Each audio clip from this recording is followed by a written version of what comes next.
Hi everyone, आज के video में आपका स्वागत है। तो हाल ही में मेरे दोस्त का कॉल आया मेरे पास, बोलता है कि यार किस्मत एकदम फूटी हुई है, हमेशा दुख में डूबा रहता हूँ मैंने बोला कि यार पता नहीं इसकी नौकरी चली गई, कुछ एक्सीडेंट तो नहीं हो गया। तो बोलता है नहीं, टाटा टेक के आईपीओ के लिए अप्लाई किया था, मिला नहीं। जिस भी आईपीओ के लिए अप्लाई करता हूँ कभी कुछ मिलता नहीं है, फूटी किस्मत है मेरी, ये वो स्टॉक मार्केट में इन्वेस्ट करना तो बिल्कुल बेकार का काम है, वगैरह वगैरह बातें। ऐसी कुछ फीलिंग्स आ रही है लोगों की जिनका टाटा टेक का आईपीओ का अलॉटमेंट नहीं हुआ। मेरा भी नहीं हुआ था। ऐसा मैं बैठ के कोई दुख नहीं मना रहा हूँ, ऐसे कि बल बर्बाद हो गए टाइप की फीलिंग नहीं हो रही है, कुछ नहीं। तो आपको रिलैक्स रहना है अगर आपका आईपीओ अलॉटमेंट नहीं आता है तो।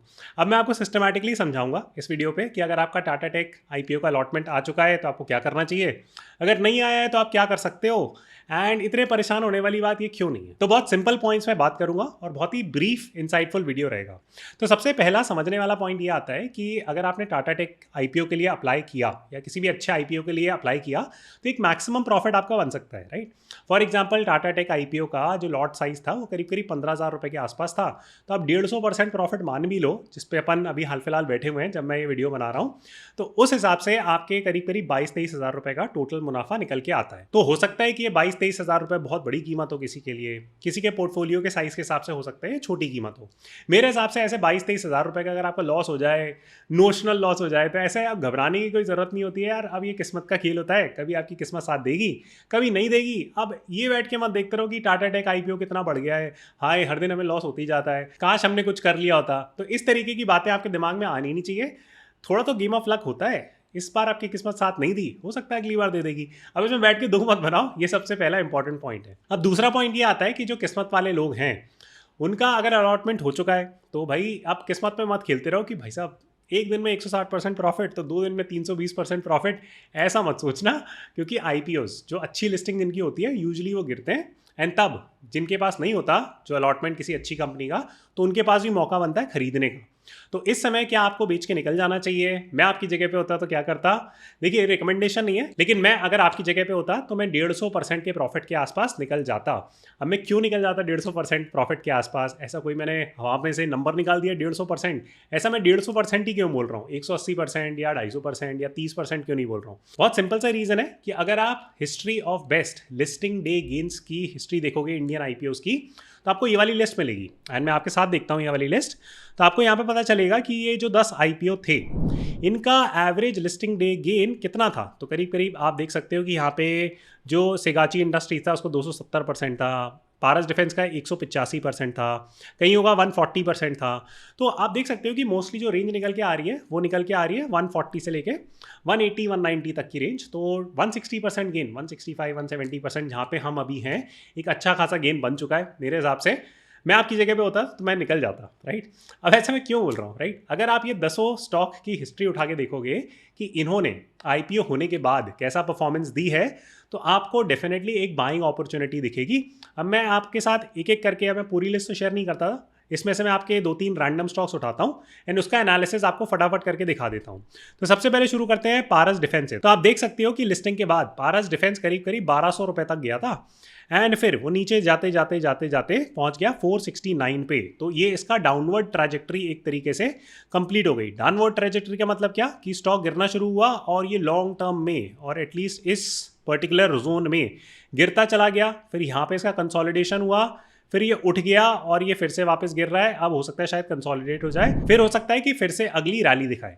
यहाँ पे आप नोटिस करिएगा कि मैं कोई फंडामेंटल एनालिसिस नहीं कर रहा हूँ, बिजनेस एनालिसिस नहीं कर रहा हूँ, ये प्योर टेक्निकल एनालिसिस है, वो भी लिमिटेड टेक्निकल एनालिसिस है। लिमिटेड टेक्निकल एनालिसिस का मतलब ये होता है कि देखिए मेरे पास बहुत ज़्यादा प्राइस हिस्ट्री नहीं है स्टॉक की, क्योंकि अभी लिस्टिंग हुई है तो बहुत ज़्यादा प्राइस हिस्ट्री हो भी नहीं सकती।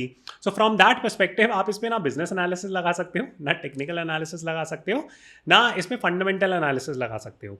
अगर आपको अच्छी कंपनी मिल गई है और उसमें बहुत ज़्यादा गेन दिखा दिया है, तब भी थोड़ा बहुत प्रॉफिट तो बुक कर ही लेना। तो मेरे हिसाब से जिनके पास टाटा टेक आईपीओ है और अच्छा गेन अगर आपको लग रहा है कि बन गया, तो थोड़ा बहुत प्रॉफिट तो बुक कर ही लो। फिर मैं आपको ये पॉइंट ऑफ व्यू फर्दर समझाता हूँ एक दो और एग्जांपल्स यूज करके।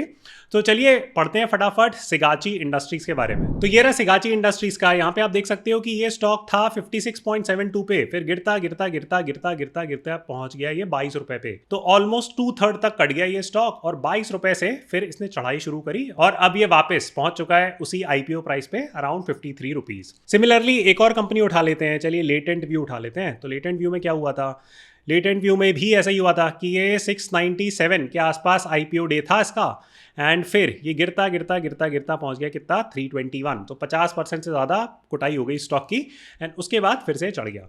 तो यूजुअली ये 3 एग्जांपल्स मैंने आपको दिखाए, उसमें होता क्या है, उसमें 3 फेजेस होते हैं। एक तो ये यूफोरिया फेज होता है, जब ये स्टॉक एकदम ऊपर लिस्टिंग होती है या फिर थोड़े से नीचे लिस्टिंग होगी एंड फिर ऊपर बढ़ जाएगा, फिर उसके बाद गिरना विरना शुरू करेगा, उसके बाद एक कंसोलिडेशन जोन आएगा, उसके बाद अगली रैली देगा। तो ऐसा ही कुछ मोस्ट लाइकली सिनारियो होगा टाटा टेक के आईपीओ पे भी। तो चलिए अब बढ़ते हैं दूसरे मुद्दे की तरफ कि कब अब हम खरीद सकते हैं टाटा टेक का आईपीओ। अब आईपीओ नहीं खरीद सकते, अब टाटा टेक का स्टॉक कब खरीद सकते हो।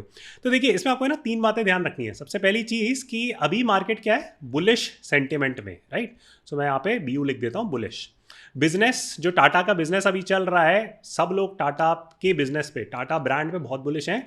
टाटा मोटर्स हो जाए या टाटा केमिकल्स हो जाए, सब में अच्छा खासा गेन दिख रहा है एंड काफ़ी अच्छा जो रैली आई हुई है इन सारी स्टॉक्स में आई हुई है। तीसरा ये कि टाटा टेक, जो टेक इंडस्ट्री है उसकी कुटाई काफ़ी हो चुकी थी। अब गिर विर के जैसे आईटी स्टॉक्स थे तो काफ़ी ज़्यादा पिट आ गए थे। अभी पिछले 1-1.5 महीने से थोड़े से बुलिश होना शुरू हुए हैं, तो करीब करीब 12-13% आईटी इंडेक्स ऊपर जा चुका है। तो अनफॉर्चुनेटली और फॉर्चुनेटली जो नई एंट्री मारना चाहते हैं टाटा टेक के स्टॉक्स पे, उनके लिए समस्या वाला पॉइंट ये है कि तीनों ये एस्पेक्ट्स जो हैं, जो किसी भी स्टॉक को बुलिश बनाते हैं या ऊपर ले जाते हैं, उन तीनों में अभी टाटा का स्टॉक और टाटा टेक का स्टॉक जो है वो बुलिश सेंटिमेंट में है। तो मेरे हिसाब से अभी दौड़ती ट्रेन के पीछे भागने का या दौड़ती बस के पीछे भागने का कोई मतलब खास बनता नहीं है। हो सकता है आपका कुछ नोशनल लॉस हो जाए अभी कि आप पकड़ ना पाओ स्टॉक को, हो सकता है अभी और थोड़ा सा ऊपर निकल जाए, लेकिन मेरे हिसाब से आपको सिंपल सा पॉइंट ये फॉलो करना चाहिए कि अभी आपको गिरने वाले फेज का इंतजार करना चाहिए। जब कंसोलिडेट हो जाए तब आपको थोड़ी सी अपनी पोजीशन बनानी शुरू करनी चाहिए और सेंसिबल वे में इन्वेस्टिंग करनी चाहिए इस स्टॉक में। स्टॉक अच्छा है, कोई कमी नहीं लगती अभी ऐसे हाल फिलहाल, और इन्फॉर्मेशन मिलेगी थोड़ी बेहतर समझ के साथ, आप थोड़ा ज़्यादा पैसा भी लगा सकते हैं अगर आपका पोर्टफोलियो अलाउ करता है तो। मैं उम्मीद करता हूँ आपको ये ब्रीफ वीडियो पसंद आया होगा। अगर आया तो चैनल को सब्सक्राइब जरूर करें। अब मैं थोड़ा सा रेगुलर रहूँगा, अभी मेरी तबीयत थोड़ी ठीक नहीं थी, तो अब मैं थोड़ा फटाफट वीडियो बनाया करूँगा हिंदी चैनल पर भी। उम्मीद करता हूँ आपको वीडियो पसंद आया होगा एंड मैं आपसे जल्दी अगले वीडियो पर मिलता हूँ।